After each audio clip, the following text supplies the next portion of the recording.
Al-Huda, assalamu alaikum wa rahmatullahi wa barakatuh. Merci à vous pour votre constante fidélité au programme de la télévision et de la radio Al-Huda, précisément au programme de votre émission Tour d'Horizon qui reçoit aujourd'hui un frère qui était là la semaine dernière et qui va nous entretenir sur en tout cas la suite de l'émission que nous avons tenue la semaine passée. La semaine passée, on avait deux invités, Imam Abdallah Sanfo et Dr Tohir Sanfo. Aujourd'hui, l'autre invité a eu une contrainte et nous allons recevoir seulement Dr Tohir Sanfo qui va en tout cas répondre à nos questions sur l'islam et le kémitisme. Docteur, salam alaikum. Wa alaikum salam wa rahmatullah alayhi Abdul Ghani. Un mot à l'endroit de nos téléspectateurs et de nos auditeurs avant qu'on débute l'émission. Alhamdulillah Rabbil Alamin, summa salatu wa salam ala ashrafil mursalin. Tous nos remerciements vont aux autorités de la radio, à vous-même qui ne cessez de poser des actes dans le droit chemin pour la cause d'Allah. Un bonsoir également à l'imam Abdoulaye qui a été empêché. Et nos remerciements vont à l'endroit des auditeurs et téléspectateurs également. Voilà. D'accord. Merci, docteur. C'est comme je l'ai dit aujourd'hui, nous allons poursuivre, en tout cas avec les questions qui sont liées à l'islam et le kémitisme. Et aujourd'hui, nous allons revenir sur certaines questions qui sont souvent posées par les kémites et qui trouvent aussi des réponses qui viennent des mêmes kémites. Oui. Alors, quand on parle de l'islam et les Arabes, est-ce que l'islam est destiné seulement aux Arabes? Non, l'islam n'est absolument pas destiné aux Arabes. Regardez déjà le nom. Vous dites islam. Islam signifie quoi? Ça vient d'un mot arabe dont la racine c'est... on y voit le mot salam, mais passons rapidement, ce n'est pas de lui dont il est question. On dérive de là un verbe de 4 lettres qui est le verbe aslama, qui signifie littéralement se soumettre. À partir de celui-ci, on dérive un nom. En arabe, on appelle masdar, nom de verbe donc, qui est al-islam, qui signifie la soumission. Faisons une comparaison rapide. Vous avez 3 religions monothéistes révélées. À part ça, les autres ne sont pas comme ça. Il faut savoir qu'il y a plus de 4000 religions au monde. 4000. Mais seuls les 3 remplissent 3 critères. Quand je parle des 3, judaïsme, christianisme, islam, ces 3 répondent à 3 ou 4 questions que les autres 4000 ne répondent pas. Ils répondent à d'où vient l'homme, que fait-il sur ce monde et où va-t-il, en d'autres termes, après sa mort. Donc voilà les 3 religions qui répondent à ces questions. Les autres n'en font pas partie. Donc parmi ces 3, qui sont donc les meilleurs, vous avez le judaïsme. Le judaïsme vient du nom de quelqu'un. Donc c'est une religion dont le nom provient d'un individu en la personne de Judas, l'un des fils du prophète Jacob, lui-même fils d'Isaac, lui-même fils d'Abraham. On profite corriger une incompréhension ici. Beaucoup pensent que Abraham, ce que nous musulmans appelons Ibrahim, est un juif. Il n'est pas un juif. Son fils Isaac a donné naissance à Jacob, qui a donné naissance aux enfants qui constitueront les 12 tribus, Al-Asbad. Parmi ces 12, il y a Judas. Et c'est de lui que viendra le judaïsme. Donc cette religion a pour origine le nom d'un seul individu. Et cette religion revendique ne concerne que les juifs. Jusqu'à présent, aucun juif ne dit le contraire. Est-ce que vous voyez des juifs en train de faire le dawa, par exemple? Ça n'existe pas. Ils estiment que leur religion leur est destinée exclusivement. Ensuite, vous avez le christianisme. Le christianisme vient du Christ. C'est le nom d'un prophète que la paix d'Allah soit sur lui. Jésus-Christ, Isa al-Masih. Vous voyez que là aussi, ça vient d'une seule personne. Et un grand prophète en l'occurrence. Regardez l'islam, la soumission. Le nom est tiré de qui? Ça n'existe pas. Donc, à partir de là, on voit déjà que l'islam n'est pas destiné ni à un peuple, pas à une race, en l'occurrence les Arabes. Non. C'est une religion qui appelle à reconnaître Dieu seul comme souverain suprême, à suivre ses enseignements. Donc, toute personne qui se soumet à cela, il est musulman.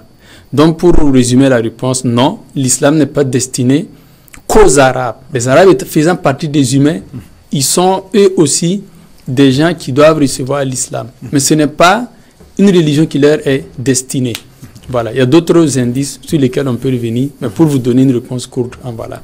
Et là on va aussi revenir sur pourquoi le Coran a été révélé en arabe. Ok. Pour que une religion émerge, Allah a toujours envoyé des prophètes. Dieu a fait le choix du prophète Mohammed. Pour plusieurs raisons qu'on peut expliquer. Mais j'ai envie de dire que la toute première raison, Dieu seul sait pourquoi. En tout cas, un verset dit Allah ya'lamu haythu yaj'alu risalata. Dieu sait mieux que quiconque à partir de qui faire émerger son message. Et la région dans laquelle le prophète sallallahu alayhi wa sallam, que la paix et salut d'Allah soit sur lui, a habité, c'est ce qu'on appelle Khalij al-Arabi, le Golfe, la presqu'île arabe. Cette région a été historiquement plus ou moins isolée. Si on la prend sur une carte, on comprend pourquoi. La nature physique, géographique de la région et la nature des habitants, les Arabes, qui à l'époque étaient des sauvages en quelque sorte.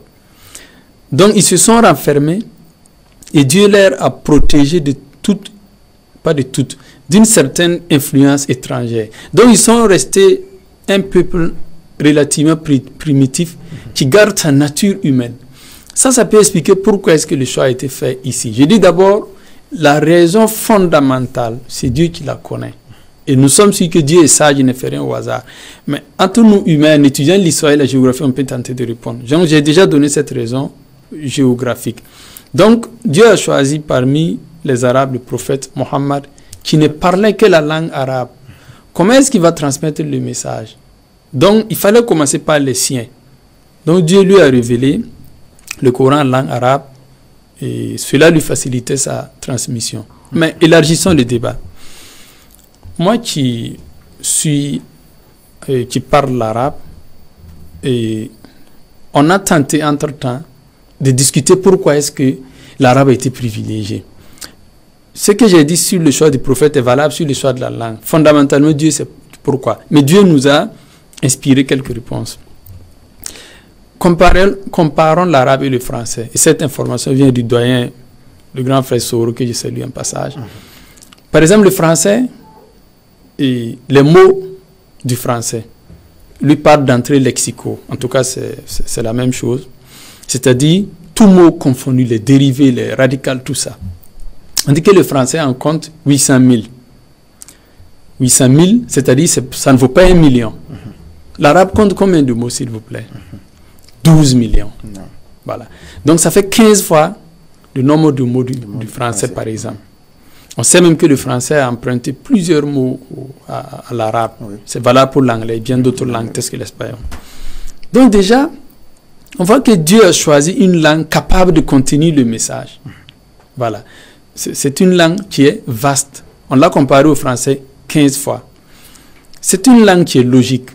Je crois que c'est la seule langue au monde qui conserve ce qu'on appelle la déclinaison. C'est-à-dire que si vous citez un mot en arabe, de par la dernière voyelle du mot, al-i'rab, vous savez déjà si ce mot fait l'action dans la phrase, s'il la subit ou s'il la complète. Voilà. On dit par exemple en arabe, Ja'a Muhammadun, avec le son O. Ra'aytu Muhammadan, avec le son A. C'est Muhammad qui m'intéresse ici. Hein. Ra'aytu Muhammadin, avec le son I. Dans ces trois cas, on sait quand est-ce que Muhammad est sujet, complément d'objet direct, et lorsqu'il est complément du nom ou sujet d'une partie du cas indirect. Donc, c'est une langue logique qui, de par son exposition de la phrase, dit qui fait quoi. On me dit que c'est la langue, le latin, mais avant lui, la langue grecque qui avait cela. Mais aujourd'hui, ça n'existe pas, ça n'existe plus. En fait, beaucoup de langues l'avaient, mais avec le temps, vous savez par exemple que l'anglais, on dit que pendant chaque siècle, l'anglais se déshabille. En d'autres termes, voilà, l'anglais prend de nouveaux vocabulaires et rejette les anciens.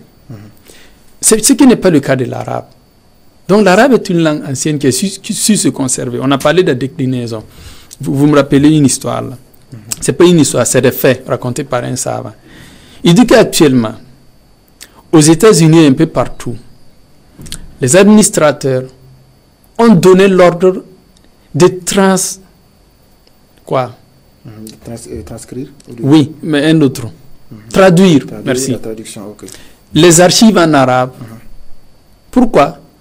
Parce qu'ils se sont rendus compte que l'anglais qui était parlé d'il y a 1000 ans, s'il y avait de l'anglais qui était parlé d'il y a 1000 ans, ne sera absolument pas compréhensible aujourd'hui aux anglophones. Ah bon? Non. Okay. Pourtant, l'arabe qui était parlé il y a 1400 ans, c'est toujours la même arabe qui est parlée. L'arabe est la seule qui a cela. Ni la langue chinoise, je ne vous parle même pas du français. Donc, aujourd'hui, dans les pays occidentaux, donnent des ordres pour qu'ils traduisent les archives en arabe dans l'espoir que d'ici 1000 ans, leurs enfants et leurs petits-enfants pourront l'exploiter. Vous voyez que ça, c'est des qualités qu'on trouve nulle part ailleurs. Et je ne vous parle même pas du fait que l'arabe, en peu de mots, donne beaucoup de sens. Je vais vous donner un exemple et m'arrêter là pour ne pas être trop long. Prenons la phrase nominale, grammaticalement parlant. En arabe, si vous prenez deux mots, par exemple, Aliyun maridun, voilà deux mots. Aliyun maridun. Si vous le traduisez en français, il faut que vous dites Ali est malade, au minimum 3. En arabe, vous avez sujet attribué. Aliyun maridun. En français, ça vous donne Ali, il faut le verbe être qui est un verbe d'état, pour arriver à malade. Enfin, vous voyez, et ça, souvent 2 mots, 3 mots en arabe donnent 5 mots en français. Donc voilà, entre autres qualités, qui factuellement... Alors que l'arabe contient beaucoup plus de mots aussi. Et regardez, si vous ajoutez cela à ceci, vous voyez comment? Voilà pourquoi on peut comprendre que le Coran, dans 600 pages seulement, 604 pour être plus précis, a pu inspirer toutes les lois que vous voulez dans le domaine purement culturel, dans le domaine des relations humaines, des lois juridiques et tout ce qui va avec. Voilà. Donc voilà entre autres réponses à votre question. D'accord. En vous écoutant, là on peut aussi comprendre pourquoi savoir parler l'arabe n'est pas synonyme de savoir décortiquer le Coran. Je vais parler du tafsir, du Coran. Oui. Il y a quand même décortiquer le tafsir, faire le tafsir. Oui. C'est différent de pouvoir parler l'arabe. C'est vrai. Surtout qu'aujourd'hui, certains pays arabes, j'allais dire certaines populations arabes, ne se font même plus beaucoup de peine pour apprendre l'arabe authentique. C'est pour cette raison. Un de nos anciens nous racontait une histoire. Il dit que dans un train, c'est dans un pays arabe que je ne vais pas citer, il discute le monsieur qui réclame l'argent auprès des gens. Alors qu'il a donné l'argent, celui-ci a oublié et il vient le réclamer encore. Lui, il voulait lui dire en insistant que je t'ai donné de l'argent. Donc il était prêt à lui dire Inna a'tayna kalmala. Très certainement, nous t'avons remis l'argent. Quand il a commencé, il dit Inna a'tayna kalmala. Le monsieur a dit Sarakallahu lazim. Et il est reparti.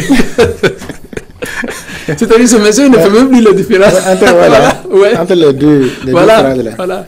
Donc ce que vous dites est absolument vrai. Il faut avoir une certaine connaissance en arabe. Et l'arabe authentique pour tenter d'interpréter le Coran. Là encore, vous allez devoir lire plusieurs livres d'interprétation et ainsi de suite. Ok. On sent effectivement que voilà, c'est un expert. Qu'Allah facilite davantage.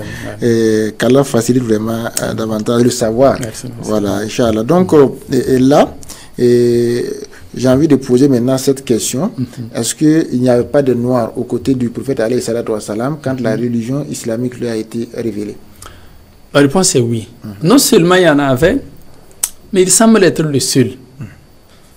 En tout cas, vous ne trouverez pas auprès des autres prophètes, prenons le cas de Moïse ou de Jésus, des noirs autour de lui qui font partie de ses disciples rapprochés.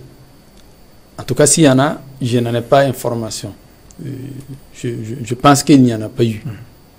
Pourtant, auprès du prophète, déjà disons que ce n'était pas que des noirs. J'avais des Perses à la personne de Salman al-Farisi, des Roumains à la personne de Suhail al-Rumi, des Noirs à la personne de Bilal bin Ribah, qui était d'ailleurs même le muezzin.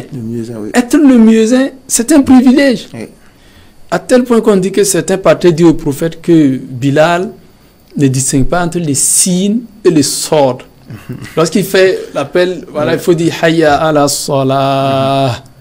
Et le prophète de leur répond que Sinu Bilalin indallahi sordun. Le signe que Bilal prononce auprès d'Allah, c'est un sort. Regardez. Le prophète insiste pour lui maintenir, voilà, dans ce poste stratégique islamiquement parlant. Donc on a cité Bilal, mais il y avait Ammar ibn Yasir, qui avait une place privilégiée aussi. Le célèbre hadith du prophète Ammar Taqtulu Fiatul Baria est connu. Sa mère d'ailleurs, Soumaya Yasir, a été la toute première martyre de l'islam. Voilà, tout humain confondu, homme ou femme. Vous avez un particulier, et c'est le dernier que je vais citer, Osama ibn Zayd. Celui-ci, on l'appelait Hibbur Rasoul. C'est pas Oussama, subhanallah. Oussama, c'est son fils. Lui-même, c'est Zayd. On l'appelait Zayd ibn Muhammad d'ailleurs. Voilà. On l'appelait comme ça. Jusqu'à ce que le verset qui abroge la filiation. Puisqu'il a été élevé par le prophète, voilà. Mais il n'était pas son enfant proprement. Exactement. Donc, pourtant, il lui avait attribué au prophète que c'était son enfant. Et c'était une tradition connue parmi les Arabes. Et le Coran a abrogé cela pour qu'il n'y ait pas de confusion. Donc lui, c'était quelqu'un que le prophète aimait. Il a eu un fils, un guerrier de l'islam du nom de Oussama, on l'appelait Hibbun ibn Hib. Enfant aimé, d'enfant aimé. Je traduis littéralement. Son père était aimé, lui aussi était aimé à tel point que le prophète, n'est-ce pas, lui a désigné pour conduire les opérations à la fin de sa vie. Voilà. Et quand le prophète est décédé, puisqu'il avait 20 ans seulement, voilà. Certains sahabas sont venus dire à Abu Bakr Siddiq, Oussama là, il ne pourra pas conduire les opérations. Il faut qu'on change quelqu'un. Le calife Abu Bakr a dit non. Ayuwallihi Rasulullah sallallahu alayhi wa sallam, wa ya'zilu Abu Bakr. Est-ce que le prophète lui donne cette responsabilité et moi je l'enlève de là? Vous voyez? Et ce Zayd là, regardez quelque chose. Il est le seul des Sahaba du prophète dont le nom est cité dans le Coran. Tous Sahaba confondus. Vous n'avez pas le nom d'une femme du prophète dans le Coran, pas le nom de sa fille dans le Coran, pas le nom de Abu Bakr, Omar, Ousmane, Ali. Mais le Coran dit Falamma qada Zayd minha wataran zawajnaka. Quand Zayd a fini de faire ce qu'elle avait à faire avec elle, on parle de la femme, c'est quoi son nom encore? Zainab. Oui, merci. Zainab. Voilà, nous te l'ont donné en mariage ou voilà toute autre traduction. Donc, Zayd est le seul qui a son nom cité dans le Coran et c'était un noir. Donc, non seulement pour vous répondre, il y avait des noirs autour du prophète, mais ils avaient des positions privilégiées. Et il est le seul dont le nom est cité dans le Coran. Comment vous expliquez ça? Donc, en résumé, l'islam n'est pas une religion de race, c'est pas une religion raciste. Et le prophète est le seul, je répète, qui a réuni ces gens autour de lui, alors qu'il est prophète de son vivant et qu'ils avaient des positions stratégiques. Salman était l'un des proches conseillers du prophète, à tel point que c'est lui qui a conseillé les tranchées pendant la bataille de Khandak. Il y a une sourate entière qui parle de cela. Donc, ça prouve que l'islam n'est pas envoyé aux Arabes, ou qu'aux Arabes pour être plus précis, et l'islam n'est pas une religion raciste. C'est une religion qui concerne tout le monde, Arabes, Noirs, Chinois, Blancs et tout le monde. Et là, l'histoire de Oussama, une parenthèse, nous interpelle tous. Parce que aujourd'hui, on a des gens on a certaines personnes qui pensent que il faut être peut-être, bon, si je dis mature, c'est-à-dire avoir un certain âge pour diriger un groupe, voilà, être responsable. Si je vais même parler de notre communauté, des musulmans. Voilà. Et ça, c'est juste pour rappeler voilà, que c'est pas forcément, il y a des jeunes que le prophète a recommandé vraiment de diriger des troupes qui ont eu vraiment des victoires. C'est absolument vrai.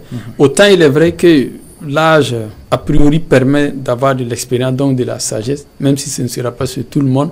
Autant il est vrai qu'il y a des jeunes qui sont justement sages. Et on peut même parler du début de la révélation. Il y a eu des jeunes qui ont accepté la révélation. Vous avez Ali ibn Abi Talib et bien d'autres. Et vous avez des vieux tels qu'Abu Jahl, justement, Abu Sufyan qui l'ont refusé. Voilà, donc on peut prendre d'autres exemples. Oui.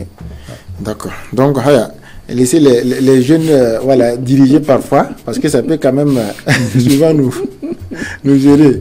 Voilà, il ne faut pas occuper la place et puis Bon, bref, on n'est pas, voilà, okay. Comme c'est pas le sujet du jour, voilà, nous allons en tout cas avancer. Alors, et là, nous allons fermer cette partie. On ne peut pas tout dire. On va fermer cette partie et passer à une autre étape. Le djihad. Qu'est-ce qu'on peut dire du djihad? C'est une bonne question, car aujourd'hui, cela est instrumentalisé, en particulier par les kémites, mais pas que. Les Occidentaux aussi en font pour dire des énormités, des choses pas juste sur l'islam. Déjà, étymologiquement, djihad vient du mot jahada, qui est dérivé de jahida, si vous voulez. Littéralement, ça signifie faire un effort.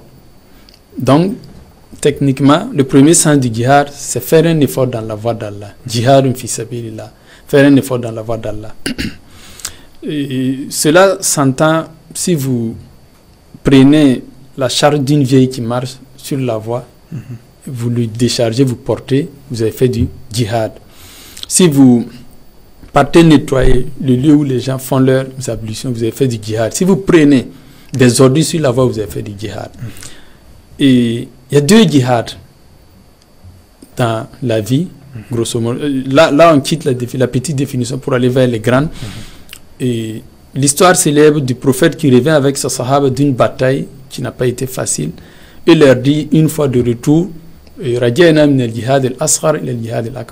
venons d'un petit djihad vers un grand. Certains étaient perdus, ils disent on va aller combattre qui pour que ce soit un grand djihad. Le prophète leur dit non, le grand djihad c'est djihad du nafs, le djihad de soi-même. C'est-à-dire que prendre l'épée ou la kalash de nos jours, combattre sur le front, est un petit djihad du point de vue de l'islam. C'est quoi le grand djihad?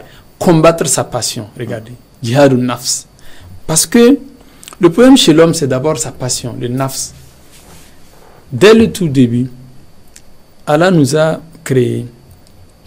Et lorsque le Satan est parvenu à faire manger le fruit à Adam, alors qu'il lui était interdit, le nafs a pris position dans le corps de l'homme. Disons ça comme ça. Et depuis lors, l'homme doit travailler à le dominer. Et même ceux qui ne croient pas en Dieu et aux religions disent parfois que celui qui se domine tout le monde. Et c'est la passion qui t'amène à faire des choses qui ne sont pas bien, mais qui te plaît quand tu les fais. Donc l'islam considère comme grand djihad le fait que l'homme se combatte lui-même, pas combattre autrui. Tu vas travailler à dominer cette passion qui te pousse à consommer beaucoup d'alcool. Même si tu n'es pas musulman, il faut économiser l'argent, tes enfants en auront besoin. C'est ça. Qui te pousse à commettre l'adultère avec la femme du voisin. Même si la femme est amoureuse de toi. Il faut respecter ton voisinage, parce que sans un bon voisinage, vous n'irez nulle part. Donc vous voyez que tant qu'on ne combat pas la passion, on n'y va nulle part. Donc c'est ça aussi le djihad. Maintenant, je ne sais pas si j'ai répondu à la question. Sinon, on peut continuer à parler de la genèse du djihad. Voilà, on va continuer avec cette question qui devait quand même venir. Je pense que c'est la suite. Donc, parler un peu de la genèse du djihad. Voilà, pour quand même donner plus de précision. Merci. Donc, en 610, alors que le prophète est né en 570 du millénaire, en 610, il reçoit le message et le transmet à ses proches. Certains l'acceptent, d'autres non. Tout de suite, un conflit s'ouvre entre lui et les habitants de la Mecque, plus ou moins violent.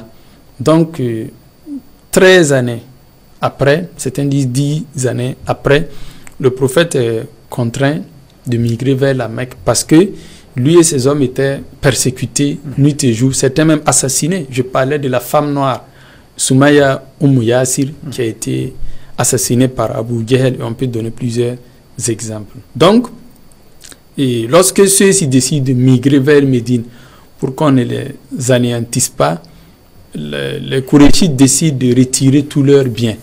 Et ils partent donc, beaucoup sont partis, mains nues comme ça, à Médine. Donc, à partir de là, ceux-ci décident de s'organiser pour ne pas continuer à subir cette injustice. En particulier, ils ont leurs effets que les Mecquois ont arraché de force, qu'ils ont chargé dans une caravane pour aller vendre. Donc, à partir de là, le verset du djihad,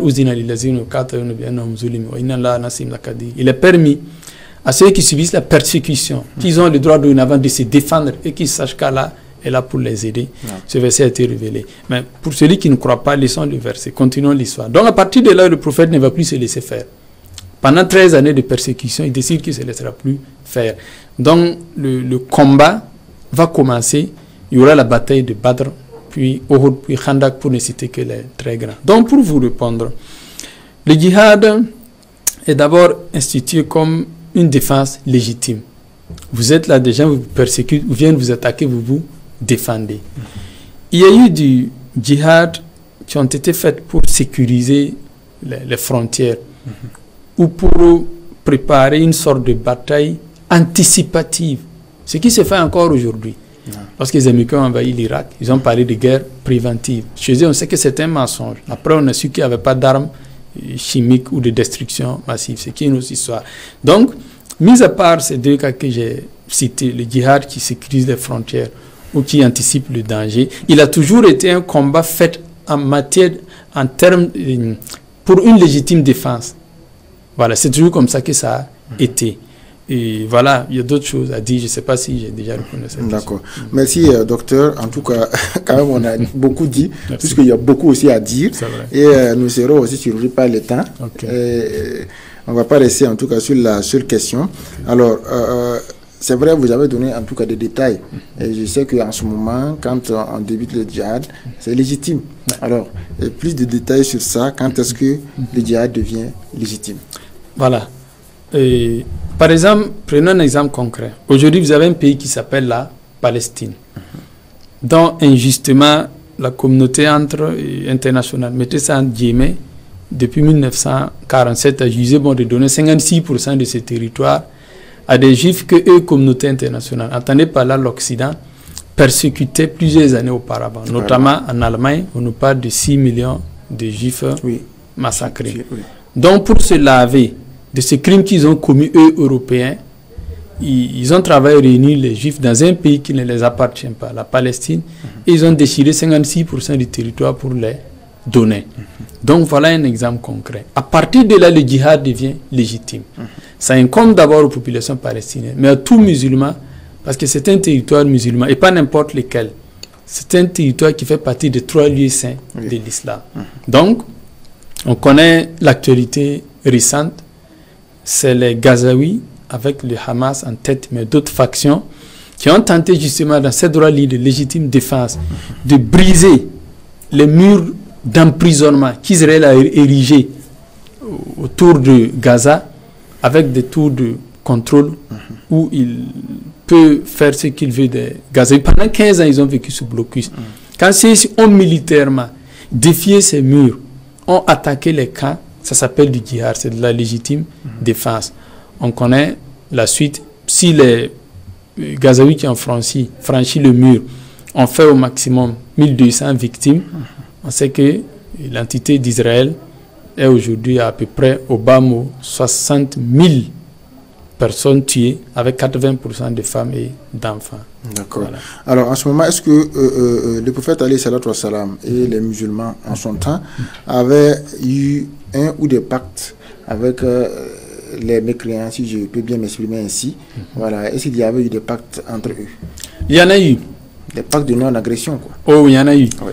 Et ça permet encore d'insister sur le fait que le djihad, dans la plupart du temps, a été utilisé dans la légitime défense. Donc quand le prophète quitte la Mecque 13 années après la révélation, il part à Médine, il trouve des habitants, en particulier des Juifs. Je dis ça parce que les Arabes, certains s'étaient déjà convertis 2-3 années auparavant, ce qu'on va appeler par la suite les Ansar. Donc ceux-ci, autour du prophète, ils mettent un pacte entre eux et toute personne qui n'est pas musulman, en particulier les Juifs. Mais même les Arabes qui ne se sont pas tout de suite convertis, tels que Abdullah ibn Ubay ibn Salul. Donc, c'est un pacte de non-agression, ce qui stipule clairement avec des articles. Et l'histoire a gardé ce pacte. Quand vous lisez, vous ne croyez pas qu'il y a 1400 ans, des gens ont atteint cette maturité juridique dans la gestion de l'État, que nous, aujourd'hui, nous n'avons pas encore atteint. En tout cas, continuons. Donc, stipulé avec des articles clairement, ceci, cela. Et grosso modo, c'est un pacte de non-agression et de soutien mutuel en cas d'attaque de l'ennemi. On sait que notamment pendant la bataille des tranchées, Al-Khandak, mais même avant ça, certains habitants de Médine, en particulier les Juifs, ont violé le pacte et se sont alliés avec l'ennemi. Cela a conduit à des conflits entre le prophète et ces Juifs. Et voilà, un certain nombre de conflits. Donc ça, c'est un premier cas. Un deuxième cas, je crois 4 années après la migration du prophète, il se lève, lui et 1400 hommes, pour aller effectuer le pèlerinage, plus précisément la Umrah à la Mecque. Il les informe qu'il arrive en paix. Il veut seulement effectuer le pèlerinage et puis rentrer. Les hommes de la Mecque, lui, empêchent. Voilà. Et le prophète, furieux, appelle les Sahaba à prêter allégeance, comme quoi, même à minuit, ils vont rentrer dans la Mecque. Ces gens-là, c'était vraiment des hommes. Oui. Et les Sahaba prêtent allégeance. Il y a des versets du Coran qui en parlent. La Mecque prend peur et décide de signer un pacte avec le prophète. Donc là aussi, là c'est des mécréants purs. Ils ont signé un pacte de non-agression pendant 10 ans, avec des articles qui stipulent clairement ceci et cela. Voilà quelques deux exemples pour répondre à votre question. Donc, c'est toujours lorsque ces pactes sont violés, et les Juifs l'ont violé à Médine, et les Mécois vont le violer, je crois 6 à 4 années plus tard, et ça va conduire à la bataille de la Mecque, dont une sourate Al-Fatah y est consacrée. Voilà. Et là, on comprend que à chaque fois qu'il y a trahison, ce sont les autres qui trahissent. Et les musulmans n'ont jamais agressé quelqu'un comme ça. Absolument. Ils n'ont jamais agressé comme ça. Ils n'ont jamais renié leur pacte. On dit que pendant la bataille, c'est laquelle Uhud, je pense, et le prophète s'apprête pour aller combattre. Et il n'y avait pas beaucoup d'hommes. On sait que pendant Uhud, il y avait à peu près 1 millier. Et le chef des hypocrites, Abdullah ibn Ubay ibn Salul, a ramené 300 hommes avec lui. Je sais peut-être cette bataille, je ne me rappelle pas. En tout cas, on avait besoin de 2 hommes pour faire une mission bien précise. Le prophète trouve les 2 d'aller faire la mission. Ils disent, bon, prophète, mais ça pose problème. Car nous, pour qu'on quitte la Mecque, on a dû s'engager auprès des Mécois que si nous arrivons à Médine, nous n'allons jamais combattre à tes côtés contre la Mecque. Et le prophète lui a dit, d'accord, si vous avez pris un engagement, on va le respecter. On vous décharge de cette mission. Vous voyez? Si ce n'est pas dans l'islam, vous ne trouvez pas ça. Donc les musulmans ne reviennent jamais sur leurs paroles. Je parle des vrais musulmans, et surtout ceux de l'époque, parce qu'aujourd'hui, il y a tout un mélange, on pourrait y revenir. Donc, c'est toujours dans la légitime défense, et ils ne reviennent pas sur leurs paroles, pour vous répondre. D'accord. Alors, comme on est un peu pris par le temps, on va revenir sur une question qu'on avait peut-être un peu évoquée la fois passée, mais qu'on n'a pas pu aller en profondeur. Alors, en quoi est-ce que l'islam est antinomique au kémitisme? Sur plusieurs points. Parce que, comme on avait commencé aussi la réponse, le kémitisme appelle à une religion raciste, en l'occurrence nègre, noir si vous voulez. Donc il parle de religion des noirs. L'islam n'est pas une religion raciste. Yes, ok. Et le kémitisme appelle à une sorte de suprémacisme. Il fait que les noirs soient considérés comme supérieurs partout, c'est-à-dire dans tous les domaines, et par tout le monde. L'islam est contre cela. Et regardez, par exemple, certaines religions considèrent les juifs comme étant une race supérieure aussi. On parle notamment de peuples élus. De peuples élus, c'est-à-dire par Dieu et au détriment des autres. Quelle est la conséquence? On a aujourd'hui l'État d'Israël qui se croit au-dessus de toutes les lois confondues. Regardez, aujourd'hui les États-Unis sanctionnent des juges du Cour pénal international pour avoir lancé un mandat d'arrêt contre Benjamin Netanyahu, le premier ministre israélien. Pourtant, ils ont lancé un contre Vladimir Poutine. Oui. Et ils ont apprécié et applaudi d'ailleurs. Ils ont dit voilà, c'est la preuve que nul n'est au-dessus de la loi. C'est Joe Biden notamment qui le disait. Aujourd'hui, parce qu'ils ont osé mettre un mandat contre Benjamin Netanyahu, le Congrès américain vote des sanctions contre les juges. Regardez le monde de désordre avec la loi de jungle que ces gens-là nous proposent. Et ces lois dont nous vous parlons sont des lois écrites par les Occidentaux, validées par eux, entretenues par eux. Et aujourd'hui, puisque cette loi doit s'intéresser au peuple dit élu, on décide de sanctionner les juges. Et justement, ce peuple dit élu continue jusqu'alors, nous sommes à 65 jours, qu'il n'y a pas un morceau de pain qui rentre dans la bande de Gaza, pas un sachet d'eau, pas un litre de carburant pour faire fonctionner les machines. Et dans ça, il y a des bébés dans des éprouvettes qui, sans oxygène et électricité, c'est la mort certaine. Nous parlons de 2,5 millions de population, s'il vous plaît. Parce qu'on a flatté ce peuple qui est élu par Dieu. Et je crois aussi au-dessus des lois. Ça, c'est pour revenir vers le kémitisme. Et ils appellent une religion où le noir est élu et suprême à tout le monde. Nous sommes noirs et fiers de l'être. Mais nous voulons être justes dans la vie. Nous ne voulons pas d'une religion suprémaciste, d'une race suprémaciste. Nous voulons d'une société juste qui a des lois et qui les respecte. Donc pour nous, le blanc n'est pas supérieur au noir, mais le noir n'est pas supérieur à l'arabe ni au chinois, et vice-versa. Que tout le monde soit égaux devant la loi. Que celui qui faute, qu'on le punisse. Que celui qui fait quelque chose qui mérite un cadeau, qu'on lui donne, et ainsi de suite. Donc, voilà entre autres points sur lesquels le kémitisme est antinomique à l'islam. Voilà, l'islam appelle à la justice, eux, ils appellent à ce qu'on a dit. Et en particulier, on l'a évoqué la fois passée, il y a le polythéisme. Et ils appellent à l'adoption de plusieurs dieux. Et je rappelais la fois passée que le panthéon égyptien, disent-ils, compte 1500 divinités. Comment voulez-vous considérer 1500 dieux et vous en sortir? C'est pas sérieux.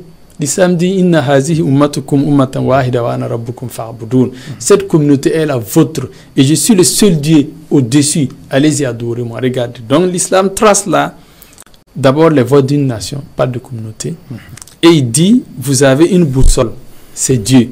Voilà, il dit j'ai oublié un autre verset qui parle de deux voies, quelqu'un qui marche tout droit, qui sait où il va, et quelqu'un comme quelqu'un qui a la tête sur les guidons et qui forcément va commettre un accident s'il ne se relève pas. C'est ça l'islam, une voie tracée avec des lois bien précises qui est contraire au kémitisme. D'accord. Voilà. Avant de finir, une autre question qui me semble un peu utopique parce que moi, quand j'écoute par exemple les kémites qui disent souvent qu'ils suivent leur, je ne sais pas comment je vais, les ancêtres, voilà, qu'eux ils adorent les ancêtres. Bon, quand ils disent qu'ils adorent les ancêtres, quand par exemple les musulmans disent qu'ils adorent Dieu, on sait que c'est Allah, c'est Dieu, c'est celui dont la parole est le Saint-Coran, c'est lui qui a envoyé tous les prophètes, on sait que c'est lui, c'est Allah. Mais quand ils disent qu'ils suivent les ancêtres, c'est quel ancêtre? Ou bien ils suivent beaucoup d'ancêtres. Voilà. Je trouve quelque chose de bizarre dans ça. Alors vous, comment est-ce que vous comprenez ça? C'est une très bonne question. Vous me permettrez de justement tracer l'histoire avant de revenir. L'histoire pour nous musulmans est la suivante. Dieu, dans sa sagesse et sa suprématie, a décidé de créer le premier humain entre-temps, en l'occurrence Adam. Je rappelle que c'est ça notre position et pas du tout que l'humain a évolué d'une coquille qui est devenue une sorte de crapaud, qui est devenu un singe, Charles Darwin. Voilà. Pour nous, cette vision évolutionniste est rejetable. Et je rappelle que historiquement, malgré les multiples fouilles archéologiques, personne n'a jamais trouvé d'ossements d'anciens humains qui serait la transition entre le singe et l'homme. Ça n'existe pas. Quand il parle de Homo sapiens, Homo quoi, c'est des singes, c'est pas des humains. C'est des singes. Voilà, l'humain n'est pas l'homme. Le Coran, il dit dans la sourate At-Tin, aidez-moi avec le verset. C'est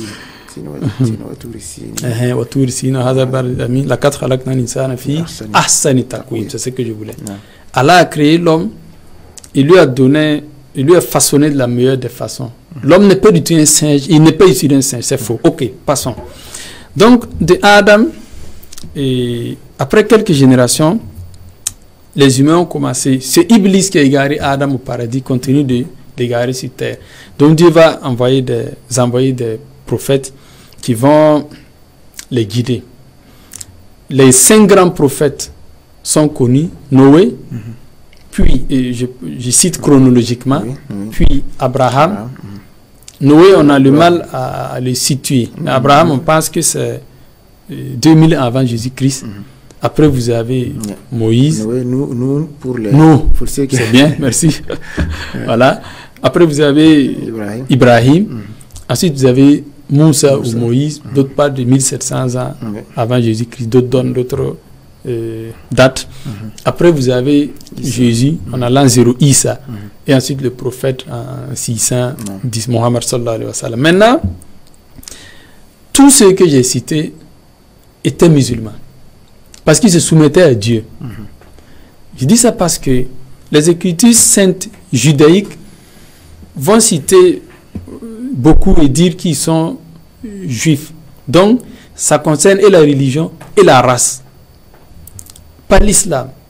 L'islam ne parle pas de race, mais de soumission, donc de religion. Donc, pour nous musulmans, et ce point est important, les kémètes s'engouffrent dans ça pour égarer les gens, lorsqu'ils disent que le judaïsme a pris ces textes de l'Égypte, puis les chrétiens ont copié les textes des juifs, puis les musulmans ont copié les textes des chrétiens. Nous disons que au début, il y avait l'islam, la religion de la soumission. Et tous les prophètes que j'ai cités étaient musulmans. Qu'est-ce que ça veut dire? Qu'ils avaient des textes que Dieu leur a inspirés. Par exemple, les kémites parlent de la loi de Maat. On dit que Maat, c'est une déesse, la fille du dieu Ra. Et Maat, il parle de 42 articles utilisés devant le tribunal de Céleste, en quelque sorte. Si vous lisez ces articles, vous êtes persuadé que c'est une révélation de Dieu. C'est-à-dire que dans l'Égypte ancienne, le tout premier égyptien, il y avait des prophètes musulmans. Pourquoi je dis musulmans? Parce qu'ils étaient soumis à Dieu. Ils appelaient à adorer Dieu uniquement et les suivre eux comme prophètes. Ces textes sont restés. Les uns et les autres se les sont appropriés.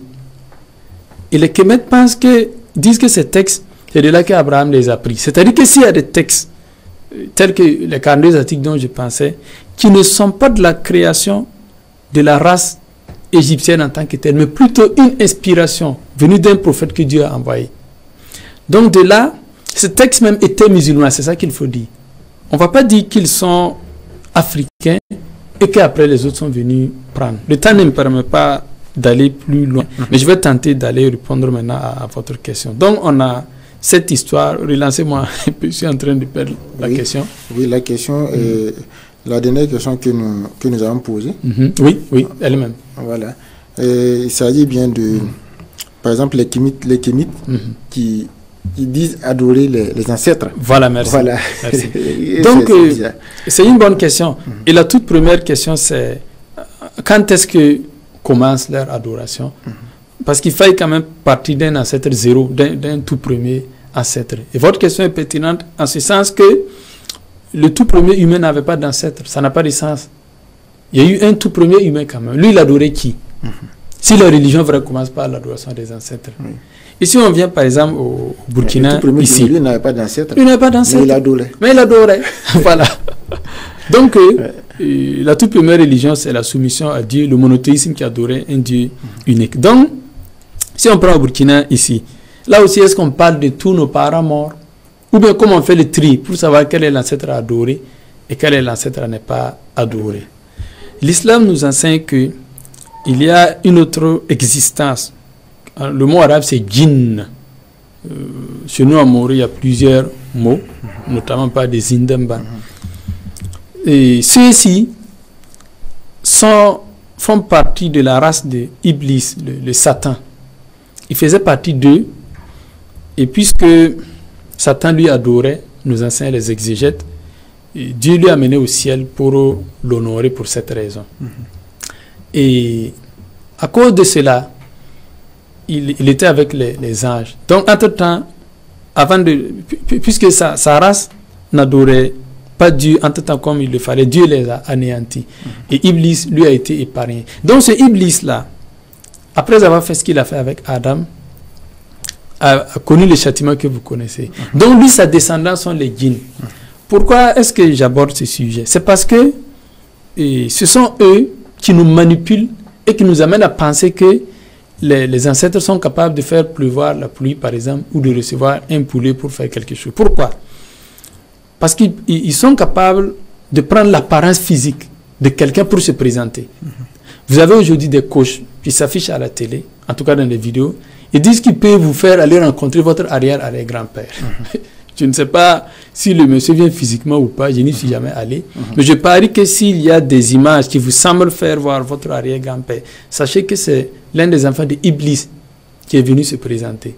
Donc il faut prendre cela en compte. Donc d'abord, c'est difficile de dire qui est l'ancêtre ou pas.